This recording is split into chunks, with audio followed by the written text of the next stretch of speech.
ప్రతిజ్ఞ చేస్తూ మరి అనేకులకు సత్యవాక్యాన్ని అందించాలి. ఆ రోజు మరి వాళ్ళ తల్లిగారు చేస్తే మంచి క్రియలను ఫలపోసుకోవాలని ఆలోచన మరి కలిగి ఉండడం గొప్ప విషయం. ఈ రోజులలో మరి తల్లిదండ్రులు ఉన్నప్పుడు కూడా సరైన రీతిలో పట్టించుకునే పరిస్థితులు లేవు. మరి అయినప్పటికీ వారి అన్నదమ్ములు ఇండియా ప్రాంతంలోనూ మరి ఇక్కడ పరదేశంలో ఉన్న వీరులను కూడా ప్రతి సంవత్సరం చేయడం అనేది చాలా గొప్ప విషయం. మరి వారికి ఉన్న ప్రేమ, వారు చెప్తున్న సాక్షిని బట్టి మనకు అర్థమవుతుంది. మరి పరిశుద్ధ గ్రంథంలో ఇస్రాయేలు గురించి మనకు బాగా తెలుసు కదా పిల్లలు. ఆయనకు ఏకైక కుమారుడుగా ఉంటున్నాడు తన తల్లికి. ఆయన ఏకైక కుమారుడు ఉన్నప్పుడు తన తల్లి చాలా వృద్ధాప్యంలో తనకు కన్నది. ఒక్కడే కుమారుడు కాబట్టి తన తల్లికి చాలా ప్రేమ పెంచుకుంది. తనకు కూడా తల్లి మీద ఎక్కువ విపరీతమైన ప్రేమ. తను తల్లి లేని లోటు చాలా సంవత్సరాల తర్వాత తనకు తీరింది. అందుకనే ఆ భక్తుడు మోషే గారు ఆ మాట రాస్తూ ఆదికాండంలో 24వ అధ్యాయంలో, నేను చివరి భాగాన్ని నేను చదువుతున్నాను కదా, 24వ అధ్యాయం 67వ వచనంలో, అప్పుడు ఇస్సాకు తన తల్లి విషయమై దుఃఖ నివారణ పొందెను అంటాడు పిల్లలు. అంటే ఎప్పుడు కూడా తన తల్లి లేదు అని దుఃఖం తన మనసు నిండా ఉండిపోయింది. ఎప్పుడు బాధపడుతూనే ఉన్నాడంట, దుఃఖిస్తూనే ఉన్నాడు అంటున్నాడు. తన తల్లి లేని కారణాన్ని బట్టి ఎప్పుడు కూడా దుఃఖ నివారణ అతనికి అంటే జరగకుండా ఉండలేదో, ఎప్పుడు దుఃఖిస్తూనే ఉన్నాడు.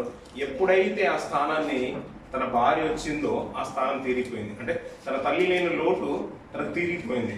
అంతవరకు ఎప్పుడు కూడా తన తల్లి లేదు అని దుఃఖిస్తూనే ఉన్నాడంట పిల్లలు. ఎవరు? ఇస్సాకు గారు. ఎందుకంటే అమితంగా తను ప్రేమించింది, తను కూడా తల్లి మీద ఎక్కువగా ప్రేమ పెట్టుకున్నాడు. అందుకని పిల్లల ఈరోజు గతించిన సంవత్సరాలు ఆడిపోయారు. పాతకాలంలో చూస్తూ ఉంటే ఉమ్మడి కుటుంబాలు ఎక్కువగా చూసేవాళ్ళం. తల్లిదండ్రుల నుంచి దూరం అయిపోయిన వాళ్ళు చాలా అరుదుగా ఉన్నాయి. ఈ రోజుల్లో ట్రెండ్ మారుతుంది కాబట్టి సపరేషన్ అనేది ఎక్కువ అయిపోయింది. దూరంగా ఉంటున్నాం కాబట్టి అప్పుడు ఆ రోజులు ఏంటంటే అందరూ కలిసి ఉండేవారు. ప్రేమలు ఎక్కువ ఉండే, చిన్నోడన్నా పెద్దోడన్నా ఎక్కువగా తల్లిదండ్రులు ప్రేమించేవారు.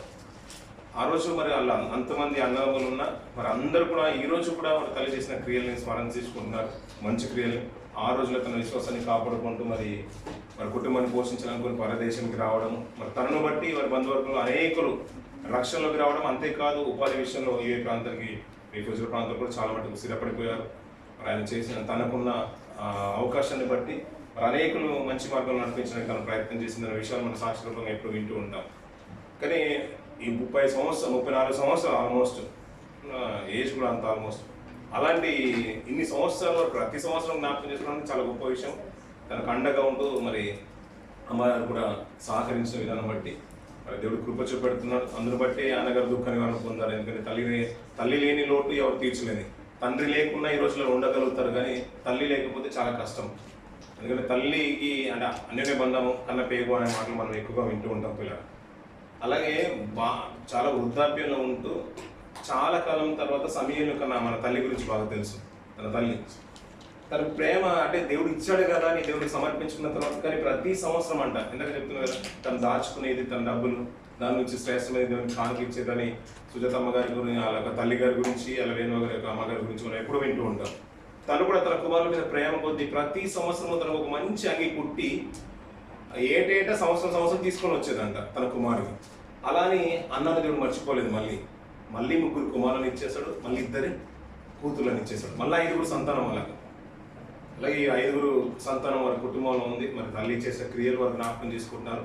కానీ ఏ రీతిగా అయితే తన ఒక భాగం మన ఇంటికి వస్తుందో, ఒకటి కోల్పోయినా కానీ దేవుడు ఇంకొక మార్గాన్ని తెరుస్తుంటాడు.